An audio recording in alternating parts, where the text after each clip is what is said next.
किए गए थे और प्रयास जो किए गए थे उनसे निष्फलता ही एक सामने आई थी, उनसे कुछ नहीं मिला और ठाकुर जी ने ही उनको ला करके वापस दिया, क्यों? वो उस ब्राह्मण के कर्म कृष्णार्पण थे।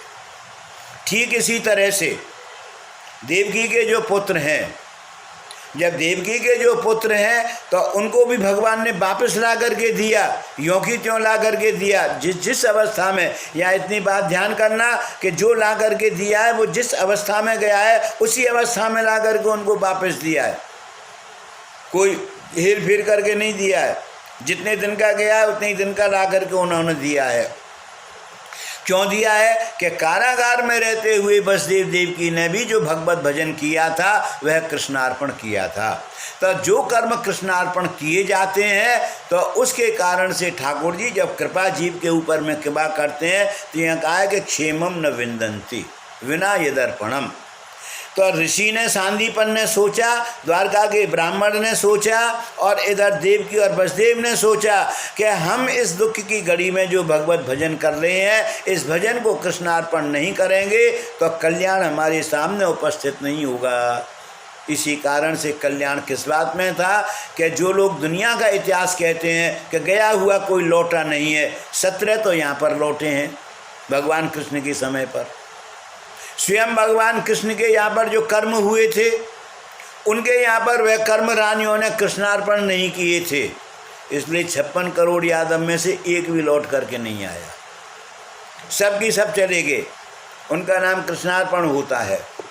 तो जिन्होंने अपनी सेवा भगवत सुख के लिए, क्षेमम न विंदन्ति बिना यदर्पणम, तो यह जो कल्याणकारी जो मार्ग है कि उसमें जो भी किया जाए वह कृष्णार्पण कर दिया जाए। तो गोसाई जी ने अपनी सेवा कृष्णार्पण की है तो सदैव निकुंज में पधारे हैं। गोविंद स्वामी भी कुछ इसी लक्षण के व्यक्ति रहे होंगे, सबूत तो नहीं मिलता है, लेकिन वह भी निकुंज में सदैव जाकर के पधारे हैं। श्री गिरधर जी भगवत स्वरूप में जाकर के सदैव पधारे हैं। मीरा जी द्वारकाधीश में जाकर के सदैव पधारी है।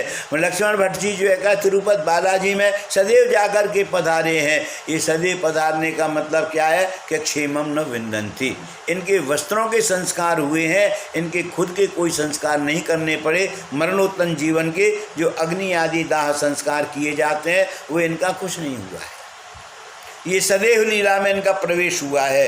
क्यों हुआ है? कि इन्होंने अपने आप के जो धर्म कर्म थे वो कृष्णार्पण किए हैं। क्यों? बिना कृष्णार्पण किए हमारे जो कर्म हैं उन कर्मों का भी कल्याण नहीं होगा और कर्म से जो हम लोग जुड़े हुए हैं वो हमारा भी कल्याण नहीं होगा। इसलिए यह कर्म जितने भी किए जाएं वो कृष्णार्पण कर दिए जाएं। तो हमारे यहाँ पर भी भगवत सेवा रूप जो कर्म है, क्योंकि महाप्रभु जी ने सेवो पैकम ही धर्म हो, एक तो ये बात कही है और एक ये बात कही है कि नामानि तस्य, जगन्नाथ जी में कहा है कि कर्माणि तस्य देवस्य सेवा। उस प्रभु की जो सेवा है उससे बड़ा कोई कर्म नहीं हुआ करता है। तो यदि यह सेवा एक कर्म की जाति में पैदा हुई है तो इसको कृष्णार्पण ही करना पड़ेगा। सेवा करके उसको कृष्णार्पण कर दो। दूसरे मैंने सहज उपाय से एक बात आपको बताई है कि अगर इन धर्म कर्मों को हम कृष्णार्पण यदि नहीं करते हैं और परलोक यात्रा में हमारा जीवन जाता है तो परयोग यात्रा के भीतर में बहुत सी भटकी हुई आत्माओं से हमारा मिलना होता है। ये पराविद्या का एक रहस्य है और ये बहुत पक्की बात है और बहुत सच्ची बात है। इसके भीतर में कोई संदेह करने की ज़रूरत नहीं है और इसको यूँ ही तिरस्कृत करके छोड़ देने की कोई ज़रूरत नहीं है।